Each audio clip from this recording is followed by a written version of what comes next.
So Matt Schlapp, Trump supporter and former political director for George W. Bush. I should also say that Alan Dershowitz has said that he will vote for Hillary Clinton, just so we have full disclosure there. Good to have both of you this morning.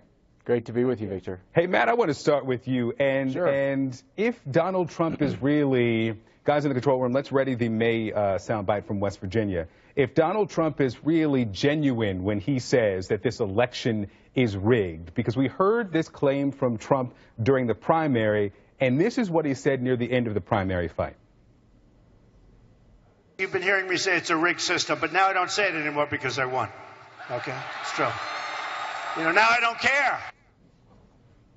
Yeah, he doesn't care. He doesn't say it anymore. Does he really believe this is a rigged system? Well, I think we saw with all the WikiLeaks and the resignation of Debbie Wasserman Schultz at the DNC, in the primaries he was talking about how it was rigged against Bernie Sanders. And the proof is just clear that it was.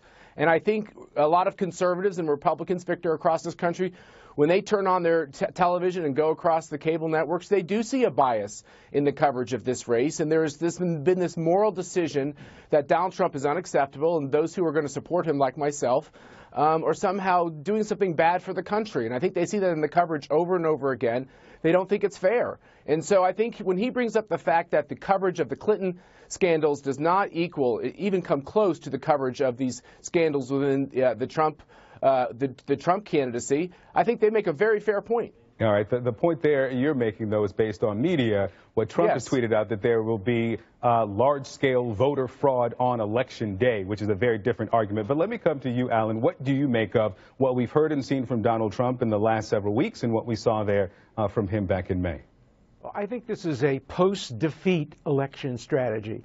I think that he is posturing himself for when he loses the election.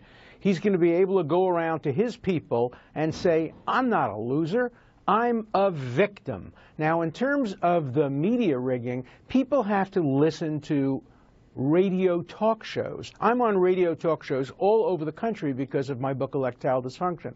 And on radio talk shows, almost every talk show host is in favor of Donald Trump. Almost every listener who calls in is in favor of Donald Trump. So we have a split in the media. I agree that the national TV has generally favored Hillary Clinton, or at least disfavored Donald Trump.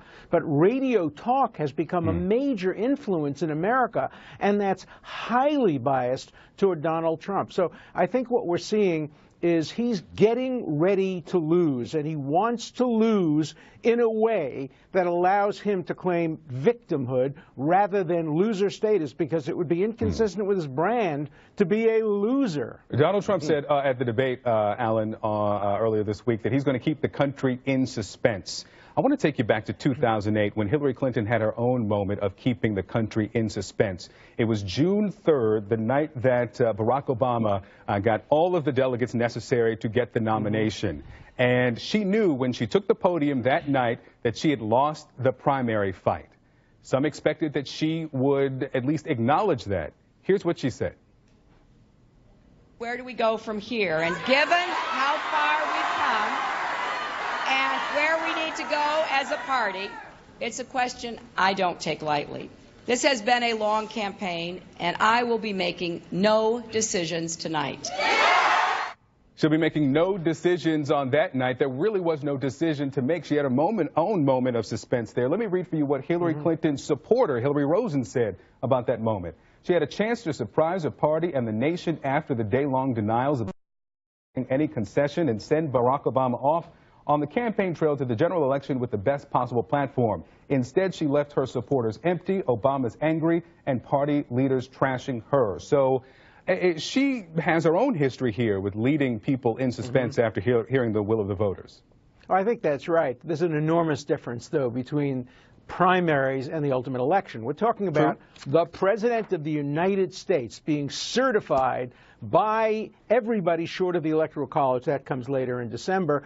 And a candidate saying, I don't recognize the legitimacy of the president. A candidate who has refused to recognize the legitimacy of the current president, saying, of course, this has until happened, recently that he was born in Kenya. So I think Hillary made a mistake. I think she should have at that point embraced Barack Obama. Remember, there's headlines today too that Sanders' wife has urged him not to support Hillary Clinton. So, you know, you get that in the primaries, but we've never had a situation in a general election where after the votes are counted, the loser says, it was rigged. I'm not bringing a legal claim, but I'm telling my supporters it was rigged. I'm not a loser. I'm a victim. That's what I anticipate. And the hero is going to be Pence, because he's not going to stand for that. All right, Matt, as I bring you back to this conversation, I just have to say that WikiLeaks has deleted that tweet about Jane Sanders urging Senator Sanders not support Hillary Clinton. That was actually in reference to a governor who was making an endorsement, so they pulled back on that. But that just came out. So let me give it to you, Matt. Your reaction to what you heard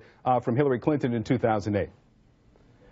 Look, Hillary Clinton in 2008, matter of fact, Barack Obama in 2008, Victor, sent a letter to the authorities in Nevada claiming voter suppression by the Clinton administration, by the Clinton campaign. And the Clinton campaign volleyed back with their own letter saying that there was wrongdoing going on in Nevada. Al Gore was brought out of mothballs by Hillary Clinton most recently. Al Gore, who's famous in history for even after the ballots were counted over and over and over again, and I know because I spent 34 days in the Florida recount, he didn't agree with the outcome of the election and took it to court and took it to another court. He didn't take it to eventually court. It's Bush versus Gore. Yes, he did. It's eventually Bush versus Gore. No, hold on. No, the initial. I'm sorry. I know you're a law professor, and I want to read your book. It sounds very interesting. It sounds titillating. But the fact is that there were all types of steps in this legal process, including in the state of California, and that is what we know, which is the Democrats here don't have clean hands. All right, we got to wrap it there. Alan Dershowitz, Matt Schlapp, good.